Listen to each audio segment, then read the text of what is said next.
Hey, I just got back from a fantastic gathering I was at of Mavericks 1000. Go Google it, Mavericks 1000. It's kind of a club, I suppose, or an association of entrepreneurs, particularly young entrepreneurs. Most of the members are millennials, under 40. So I was speaking there about Radical Brilliance. Got a very warm, generous, kind reception. And it got me thinking, because I was there for 4 days. It was like a camp, like a summer camp, but very, very amazing and highly produced.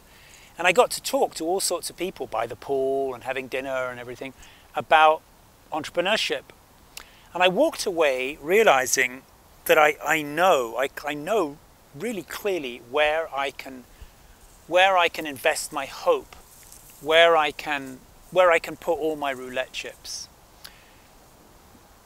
Things don't look so great right now for this planet, the ecosystem, for many species that we are affecting, but also for us, humanity. It looks, from many perspectives, that we are digging our own grave.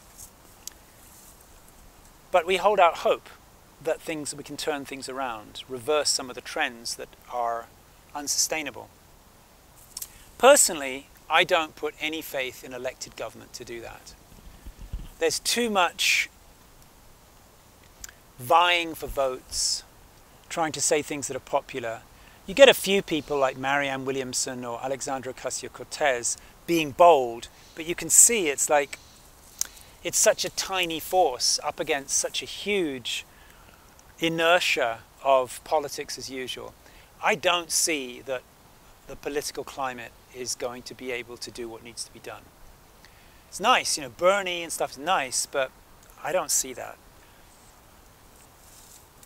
I used to put a lot of faith in spirituality, and kind of organized spirituality or religion, with the idea that if everyone just gets enlightened, if everyone just goes through some transformation of consciousness, even if you've got this kind of 100th monkey, 1% thing, if just a certain percentage of people tip in their consciousness, everything will be okay. That's a really nice romantic theory. But in fact, first of all, you can see people who do pursue spirituality a lot, they don't necessarily become equipped or even have an interest in being equipped to deal with global problems. And this theory of 1%, it's been around since the 70s and we're still waiting. So I personally, you may differ from me, I don't really put a whole lot of faith in some sort of collective enlightenment, as at least we don't want to put all our chips on that, I also don't put much faith in non-profit organizations, although they're probably the most well-intentioned and the kind of highest value collection of people. There's so much red tape, so many board meetings, and it's difficult for non-profits to really take powerful, bold action. I'll tell you, after this summer camp that I went to, Mavericks 1000, I do have tremendous faith in young, conscious entrepreneurs. Now, that's not to say that all entrepreneurship is a force for good. Entrepreneurship can be fueled and is frequently fueled by the desire to make as much money as possible, to cut costs as much as possible, either to get to a quick exit strategy within 5 years or to please shareholders at all costs. And when an enterprise is based around profit above all else, then it's most likely not going to be a force for good, because there'll be all sorts of values, corners that get cut in order to maximize profits and minimize expenditure. But an enterprise based on conscious contribution, an enterprise based on making a positive difference to the world, where profit needs to be there, just like we all need to breathe oxygen, but it's not the primary motivating force. That's where I put all my roulette chips.